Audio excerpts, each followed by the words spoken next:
জাতীয় নির্বাচনের মাত্র ৩ দিন আগে একটি বড় আন্তর্জাতিক বাণিজ্য চুক্তি হয় আমেরিকার সাথে। এটি কি শুধু প্রশাসনিক তাড়াহুড়ো নাকি সুপরিকল্পিত কৌশল? ৯ ডিসেম্বর স্বাক্ষরিত এই চুক্তিকে কেউ কেউ বলছেন উন্নয়নের দরজা, কেউ বলছেন আধিপত্যের আইনি কাঠামো।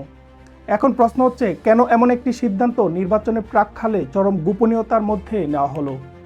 একটি বিদায়ী সরকার কি ভবিষ্যৎ সরকারের নীতির পরিসর নির্ধারণ করে দিয়ে যেতে পারে? চুক্তির অন্যতম বড় অংশ যুক্তরাষ্ট্র থেকে আমদানিকৃত ৪,০০০-এরও বেশি পণ্যের শুল্ক কমানো বা শূন্যে নামিয়ে আনা।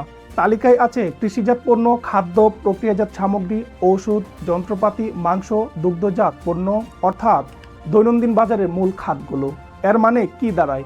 বাংলাদেশে কার্যত তার বাজার পুরোপুরি উন্মুক্ত করেছে।